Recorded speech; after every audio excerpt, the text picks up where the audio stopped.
చాలా వాష్ చేసుకోవాలి. కనీసం 4-5 చూడండి ఫ్రెండ్స్, ఇలాగా ఇవి పొడవుగానే ఉంచాలి. ఎందుకంటే ఇవి ఆల్రెడీ ఉడికిన తర్వాత ఇంకా చిన్నగా అయిపోతాయి. అందుకే ముందుగా స్టవ్ ఆన్ చేసుకొని నేను కడాయి పెట్టుకున్నాను.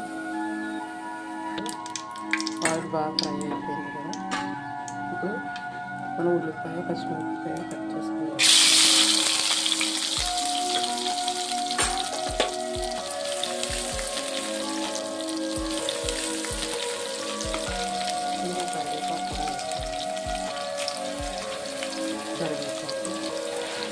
కొంచెం మనం లాస్ట్లో వేస్తాం.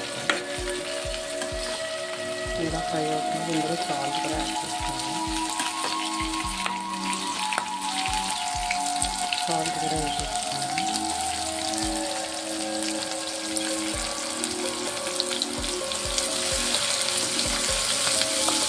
కొంచెం ఫ్రై అవ్వాలి.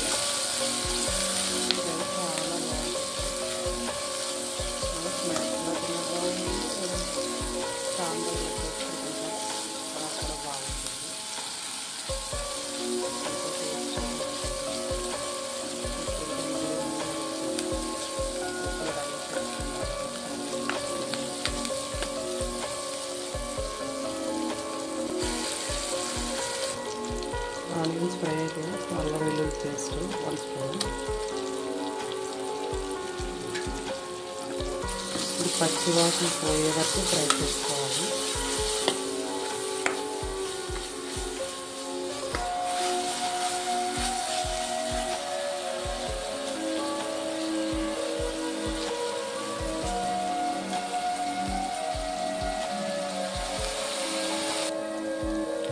పచ్చివాసన పోయింది, బాగా ఫ్రై అయిపోయింది కదా.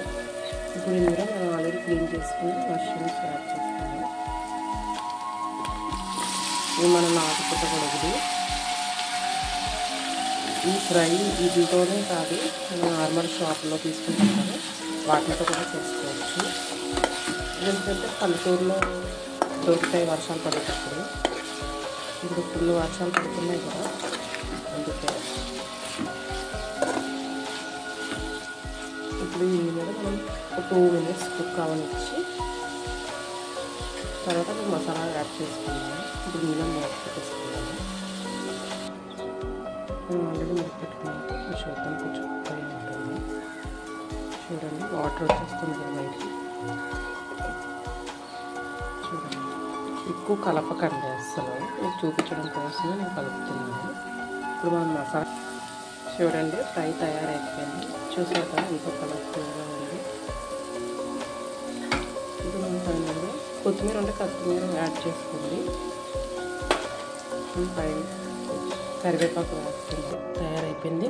ఇందులో లాస్ట్గా నిమ్మకాయ పిండుకోండి. తినే ముందే యాడ్ చేసుకుంటే చాలా టేస్టీగా ఉంటుంది.